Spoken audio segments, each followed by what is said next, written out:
Viatique pour se muscler la tête est mon deuxième ouvrage édité à Harmattan Sénégal.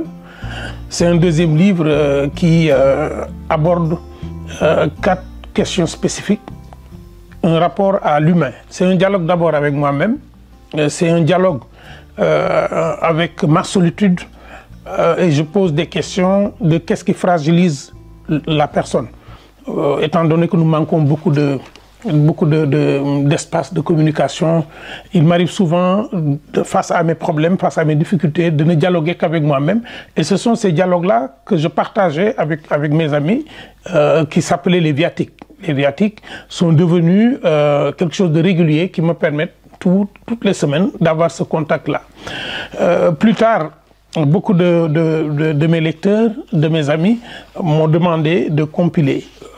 Mais il y avait aussi ce désir de mettre en volume ce livre-là. Et dans ce viatique pour se muscler la tête, il y a des viatiques avec un hashtag Nayrafet, parce que pour chaque situation, que ce soit pour le rapport à soi-même, la force mentale, que ce soit pour la vie en communauté, que ce soit pour la citoyenneté active, que ce soit pour les anciens disent, c'est un cheminement, c'est un dialogue. Ce livre est écrit comme un dialogue entre moi et moi, entre le lecteur et moi, mais un dialogue aussi entre le lecteur et lui-même et le lecteur et le livre. Ces 4 dialogues-là s'interfèrent dans ce texte-là. Il est écrit de sorte à ce que les viatiques ne soient pas dans un ordre chronologique, mais dans un ordre thématique.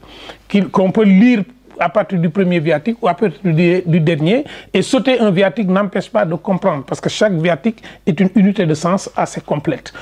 Donc c'est la première fois que j'accepte de mettre en ouvrage ce type de réflexion sur notre société, parce que les caractéristiques à partir desquelles on analyse notre psychologie ne sont pas exactement conformes à notre patrimoine culturel. Donc je me repose beaucoup sur le patrimoine culturel pour interpeller le lecteur, pour m'interpeller. Souvent des personnes m'appellent pour des conseils, des personnes m'appellent pour dialoguer avec eux-mêmes. Moi-même ayant besoin de ces conseils-là, je me suis dit pourquoi garder tout cela?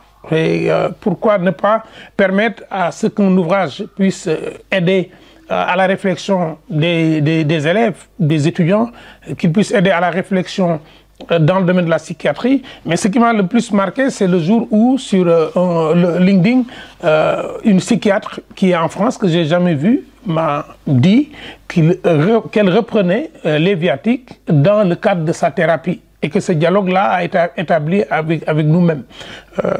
Dans des moments aussi où j'ai traversé des moments extrêmement durs en 2020, les viatiques j'ai relu mes propres viatiques pour avoir beaucoup de courage, pour continuer à vivre avec ma famille, continuer à vivre avec mes enfants à la mort de ma femme. Et je m'étais dit qu'un jour, ce que la Bruyère avait fait pour les Français, pourquoi est-ce qu'un jour je n'essaierai pas de le faire? Ces viatiques sont un don du ciel.